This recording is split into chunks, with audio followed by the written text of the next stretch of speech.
اب صاحب جیسے ابھی احتشام صاحب بھی بات کر رہے ہیں، خاص طور پہ یہ جو پرانے ساتھی ہیں بانی پی ٹی آئی کے جو جیل میں ہیں، سخت سزائیں بھی کاٹ رہے ہیں، یہ بڑے زیرک سیاستدان بھی ہیں اور بہتر طریقے سے معاملات کو سمجھتے ہیں، اس کو کس طریقے سے دیکھا جانا چاہیے؟ ویسے بھی اب تک جو پاکستان تحریک انصاف کی حکمت عملی رہی ہے بانی پی ٹی آئی کو ریلیز کروانے میں یا ریلیف ملنے میں، جی کوٹ لکھپت میں جو قید رہنما ہے وہ پارٹی کی مرکزی قیادت رہے ہیں، اور وہ اس سے پہلے بھی کچھ مشورے بھیج چکے، یہ شکوہ بھی کر چکے کہ ان کو کنسلٹ نہیں کیا جا رہا پارٹی کے معاملات میں۔ میں سمجھتی ہوں بڑا وائز مشورہ ہے، اور وہ اس لحاظ سے بھی بہت اہم مشورہ ہے کہ پی ٹی آئی کی طرف سے متعدد بار احتجاج، ہڑتال 9 مئی کے حوالے سے خاص طور پہ بڑے دعوے کیے گئے تھے۔ سہیل آفریدی کو لوگوں کو موبلائز کرنے کے لیے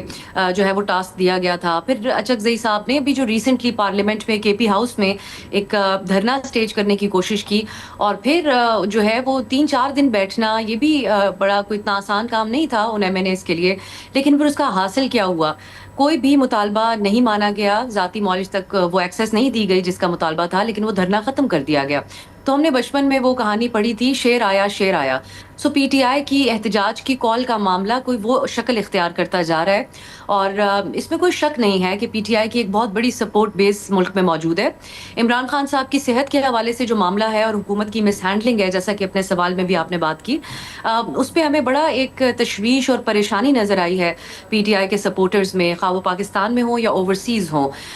تو اس سب کو یوٹیلائز کرنا پی ٹی آئی کے لیے وہ اس لیے ممکن نہیں رہا پچھلے کچھ سالوں میں جب سے عمران خان صاحب جیل میں ہیں، کیونکہ پارٹی بہت بکھری ہوئی ہے، حکومت بڑی ایک ٹف انداز میں ہینڈل کرتی ہے کسی بھی احتجاج کو، اور اس لحاظ سے بھی پی ٹی آئی مختلف ہے کہ ان کی بڑی ڈائیورس فالوئنگ ہے۔ سو مولانا صاحب تو مدرسے سے اسٹوڈنٹس کو، ان بچوں کو تو نکال لیا کرتے تھے ہر طرح کے حالات میں،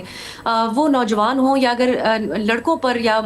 میل پارٹیسپینٹس کے اوپر مشتمل کوئی دھرنا یا پروٹیسٹ ہو تو اس میں تو لاٹھی چارج بھی برداشت کر لیا جاتا ہے، لیکن پی ٹی آئی کے لیے فیملیز باہر نکلتی ہیں، لوگ اپنے بچوں کے ساتھ باہر نکلتے ہیں، ان کے ہم نے دیکھتے آئے ہیں ان کے جلسے جلوس میں ہمیں ڈائیورس قسم کی جو ہے وہ ایک ان کی سپورٹ بیس نظر آتی ہے۔ تو ان کے لیے باہر نکلنا اور ان کو اس وقت یہ کہنا کہ آپ باہر نکلیں، میرے خیال سے یہ کوئی بہت درست اقدام نہیں ہوگا، اور یہی بات کوٹ لکھپت میں بیٹھے ہوئے پی ٹی آئی کے جو کارکنان، جو رہنما ہیں، وہ بھی یہی بات کہہ رہے ہیں، لیکن وہ obviously رمضان کا حوالہ دیتے ہوئے یہ بات کر رہے ہیں۔ دوسری بات یہ ہے کہ جو حکومت کی طرف سے پہلے تو ان کا علاج کروایا گیا اور 6-7 دن گزر گئے تو اس کو کنفرم نہیں کیا گیا میڈیا کو، ان کی بڑی مس ہینڈلنگ رہی ہے، کیونکہ جب ریاست کی قید میں ایک ہائی پروفائل قیدی ہو جو فارمر پرائم منسٹر ہے اور ایک پاپولر لیڈر ہے، تو ایک ایک قدم بڑا پھونک پھونک کے اٹھایا جاتا ہے، کیونکہ ذرا سی بھی بات بہت بڑی کنٹروورسی جنریٹ کر سکتی ہے، تو اس بارے میں فوری طور پہ آگاہ کیا جانا چاہیے تھا۔ اس کے بعد پھر رانا ثناءاللہ صاحب نے جو سٹیٹمنٹ دے دیا کہ 2 بار ان کو ڈیل کی آفر کی گئی، یہ ایک طریقے سے خان صاحب کو یا ان کی جماعت کو انڈورس کرنے والی بات تھی، اس پہ ہم نے دیکھا بہت واویلا ہوا ہے۔ رانا صاحب نے اپنے الفاظ واپس لے لیے،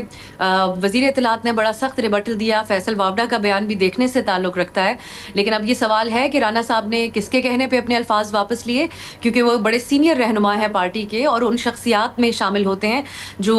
حکومت کا اور اپنی جماعت کا پوائنٹ آف ویو آفیشیل سمجھا جاتا ہے، ان کا point of view prime minister کے سیاسی مشیر بھی ہیں، تو the most relevant person to talk about this۔ تو یہ ہے کہ ہمیں ضرور نظر آتا ہے کہ حکومت بے تحاشا بیک فٹ پر گئی ہے اس معاملے کے اوپر۔ دوسری طرف پی ٹی آئی کے معاملات بھی اتنے درست نہیں ہیں، کیونکہ جس طریقے سے انہوں نے کارڈز پلے کرنے کی کوشش کی اس معاملے کے اوپر، یہ صحت کے معاملے کے اوپر، تو خبر یہ سامنے آئی کہ وہ آن بورڈ رہے، اور یہ جو احتجاج کا معاملہ ہے یہ اسی وجہ سے یہ مشورہ دیا جا رہا ہے ان کو، نہ صرف کوٹ لکھپت میں قید سینئر رہنماؤں کی طرف سے بلکہ سیاسی مبصرین کی طرف سے بھی، کہ ابھی حالات اتنے سازگار نہیں ہیں اور نہ ہی آپ اس انداز میں لوگوں کو موبلائز کر سکے جس سے حکومت یا یہ نظام خوفزدہ ہو سکے۔ نقصان ہر بار پی ٹی آئی کا اپنا ہو جاتا ہے، تو بہتر یہی ہے کہ ایک اسٹریٹجی کے ساتھ آیا جائے۔ سبسکرائب کریں اور بیل دبائیں تاکہ کوئی خبر رہ نہ جائے۔